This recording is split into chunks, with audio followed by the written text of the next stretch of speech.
Anna's head hurt a lot. She opened her eyes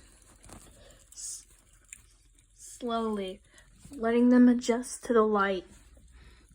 Anna was surprised to find herself lying in her bed. A thick quilt was tucked up to her chin, and a fire roared in the fireplace. Despite the warmth, Anna couldn't stop shivering, but it wasn't just the chill in her bones that was causing her to shake. It was the confusion. She had no idea how she had gone back to her bed. The last thing Anna remembered was sledding down a big hill with Elsa. She remembered the feeling of weightlessness as the sled hit a bump and hovered as suspended in the air before heading back toward the ground. She remembered laughing and the feeling of her sister's arms around her waist. She remembered how Elsa's arms made her feel safe, and then nothing. Lifting a hand, Anna gingerly touched her head. A wave of pain flooded her body, momentarily replacing the chill with burning heat. The sled must have crashed. That would explain the bump that Anna felt under her probing fingertips and why she was resting in bed. I bet Elsa is going to say, "I told you so," when she gets up, Anna thought. She never likes going fast. Smiling ruefully, Anna called to her sister softly. "Elsa?" She waited for the rustle of sheets as her sister turned over, but there was no sound from across the room. "Elsa? Elsa, are you awake?" Still nothing. Glancing out their bedroom window, Anna saw that the moon was now sinking in the sky. The dark blue of night was giving way to the brighter colors of day. Elsa was probably just sleeping. Gingerly, Anna sat up. Her eyes grew wide as a fresh wave of shivering overtook her small body. Elsa wasn't sleeping. She wasn't there, and she wasn't the only thing missing from their shared bedroom. All of Elsa's things, the dresser full of pretty clothes and shoes, the vanity with its elegant mirror and matching stool, even Elsa's collection of toys were gone. In their place was Anna's smaller furniture, rearranged to try to fit the empty spaces. "I don't know where Elsa is. This isn't like her to be gone. I'm going to go out in the hallway and see what's going on. Mama, Papa."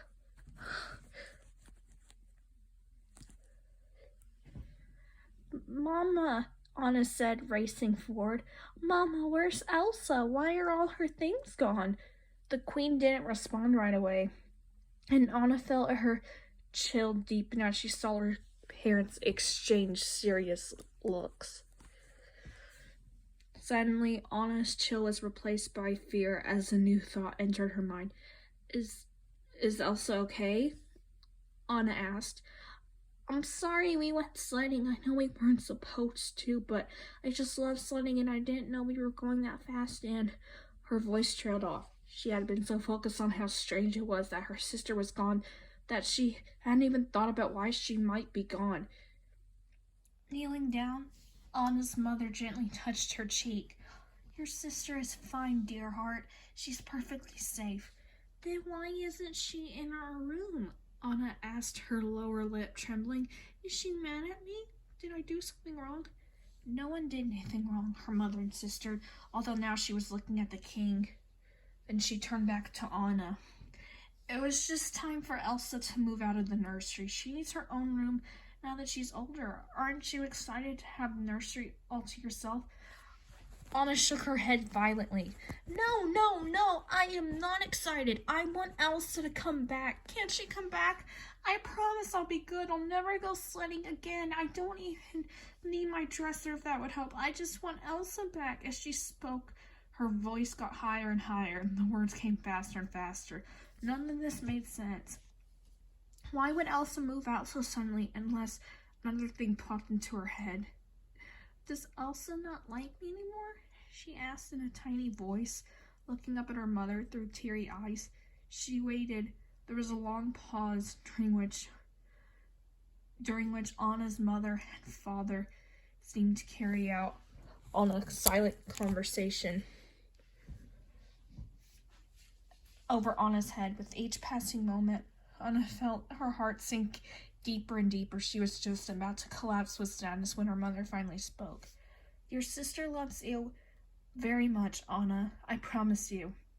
The queen said, this is just what needs to be done. You must trust me that this is the right thing to do.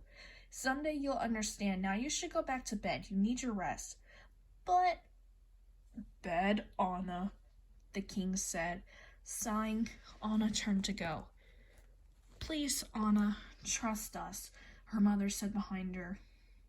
But as Anna made her way back to her room, she felt anything but trustful. It was as if a piece of herself had been taken away, and her parents' only word of comfort were that she would understand someday. Anna wanted to understand now, if she could just talk to Elsa.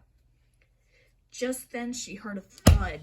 Looking up, she saw two men carrying Elsa's furniture into the empty bedroom down the hall. Rushing forward, she saw that all the missing furniture from the nursery was in fact now in this room, and standing there in the middle was of the big space was Elsa herself. Elsa? Anna called out hopefully. But just before she touched Anna's trembling shoulder, Elsa recalled, as she had just remembered, terrible, that hurt Anna more than any of Elsa's words had. Anna walked slowly into the hallway as she turned back for one last glimpse at Elsa. Her sister slammed the door. Anna stared at the closed door for several long, sad moments. What had just happened? Why was Elsa suddenly being so cold to her? Why was she leaving the nursery? Sadly, Anna turned away and walked back into her bedroom. She had a feeling in the pit of her stomach that something had gone terribly wrong. She just didn't know what. She could only hope that Elsa would warm up and talk to her again soon. 10 years later. Elsa, I know you're in there. I'm heading to the stables. Do you want to come? 15-year-old Princess Anna stared at the door to her sister's room and waited. She knew it was useless. If Elsa even responded, which happened about once and never, the answer would be no. The answer was always no. Why did Anna think that Elsa would suddenly decide to break 10 years' worth of silence?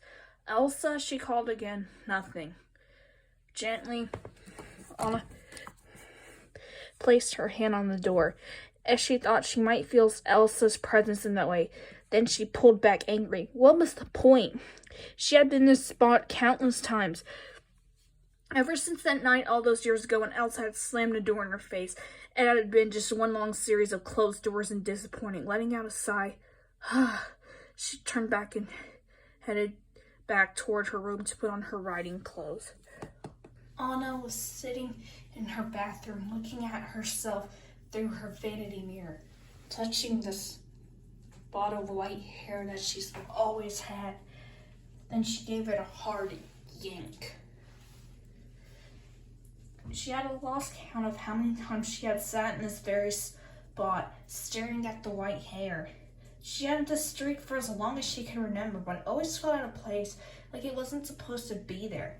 But trying to figure out why the hair felt so strange, which as futile as wishing Elsa would open the door and talk to her.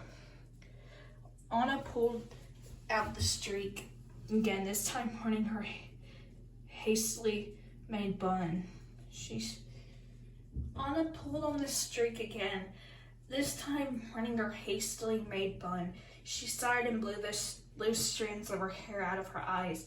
Well, that won't do, Anna thought. Even if there wasn't exactly anyone to dress up for, Anna still liked looking her best. It gave her something to do, at least.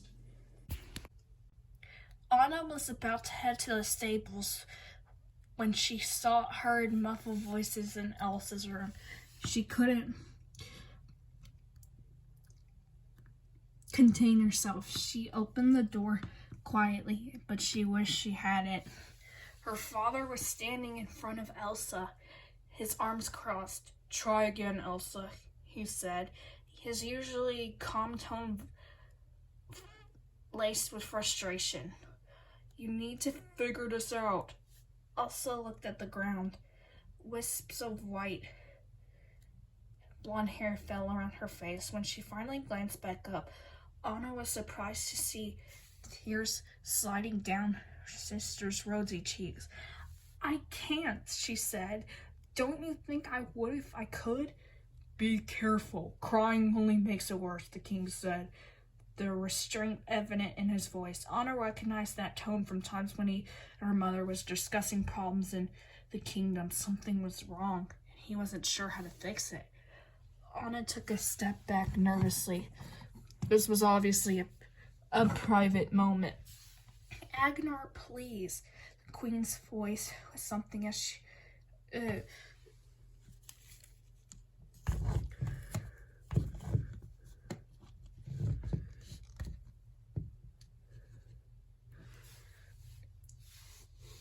Agnar, please. The queen's voice was soothing as soon as she reached out a hand and placed it gently on her husband's arm.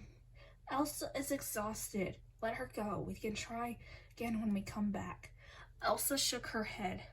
I know I failed you. I'll try and do better, I promise.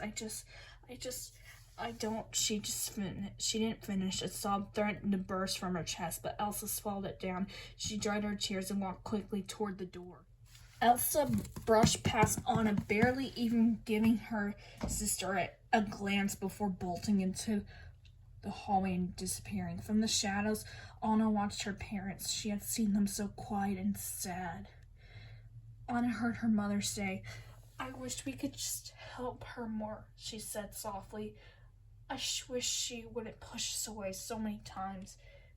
Agnar wanted to hold her in my arms and tell her it would be okay, and so many times she thinks she needs to handle this on her own. Anna was beginning to think she should find her mother another time. Something was going on and she didn't know quite what. Turning, she began to tiptoe toward the hallway, but the floor creaked under her feet. Whipping around, her mother spotted her. Oh, darling, she said, I didn't see you. Have you been there long? No, she answered, approaching her parents. Just got here a moment ago. Is everything all right? Of course, Anna, of course, her mother said. Isn't that right, Agnar? Everything is just fine. The king, who had been staring after Elsa with a perplexed look on his face, finally looked up. Seeing Anna, he smiled. Your mother is right, my little one. We were just telling Elsa what she needs to get done while we were away. Nothing to worry about. Thank goodness I have your mother here to remind me to keep my temper. But you never lose your temper, Anna pointed out. Never. Even when I hot chocolate on your white suit, remember? You didn't get upset at all. And when I was 4 and tripped and fell into your friend, the dignitary of somewhere, and he sprained his wrist, you told him not to be mad. That was just my way of saying hello. Her father laughed and reached out a hand. I guess I'm getting crankier in my old age, he said playfully. Next thing you know, I'll be talking to myself and yelling at pictures. Anna smiled, some of the tension in her shoulders disappearing as her father's normal attitude returned. I'll make sure you don't do anything that silly, she reassured him. You know, I could go with you on your next trip week, just to make sure you behave. She clasped her palms together and raised them. Please. Darling, you know we can't take you with us, her mother said gently. We would love to, but you need to stay here with your sister. Why? Anna said. It's not like she's going to talk to me while you're away. You must be patient with Elsa, her mother said. She's going through a difficult time. Anna rolled her eyes. If difficult time means not wanting nothing to do with me, then I see your point. Her parents exchanged looks that were hard to read, then each putting an arm around Anna. They put their arms around Anna and gave her squeeze. Anna sank into their embrace. Seeing Elsa had rattled her, and hearing that her mother felt isolated from her too made Anna feel even stranger. I love you very much, Anna, her mother said, placing a gentle kiss on her head. I will always love you, and so will Elsa, in her own way. Anna's father pinched her cheek.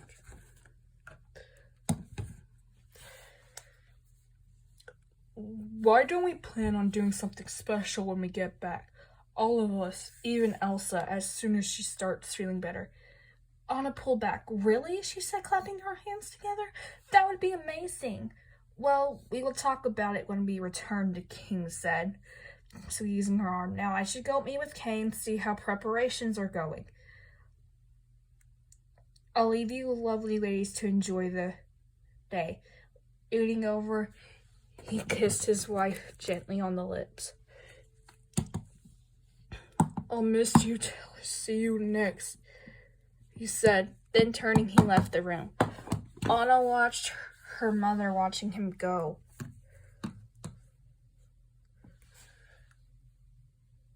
The earlier tension in her eyes were gone, and now they're full of love and warmth. Someday I want to love someone as much as you love Papa, Anna said after a moment. I want that for you too, Anna, our mother said, turning and smiling down at her.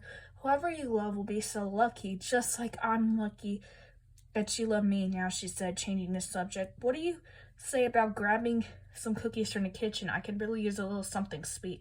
Anna nodded eagerly. The idea of a ride forgotten for now. Her mother rarely indulged in treats, and Anna wasn't going to miss the opportunity.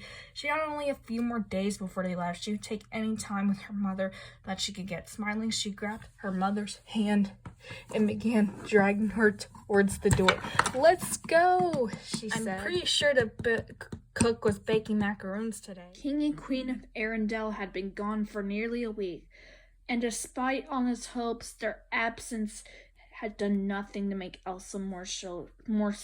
If anything, her sister had grown even more reclusive. Elsa had all her meals delivered to her room and took her lessons with Kay privately. If Anna saw her at all, it was a glimpse of a thin shadow slipping behind a door. So she just sat in the royal library reading her favorite book. I wonder if someday I will meet the man of my dreams, so I can finally have someone that loves me for me,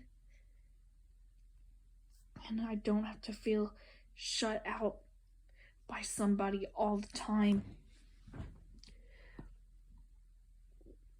Just as she was thinking out in her head, she saw Kay come into the gallery.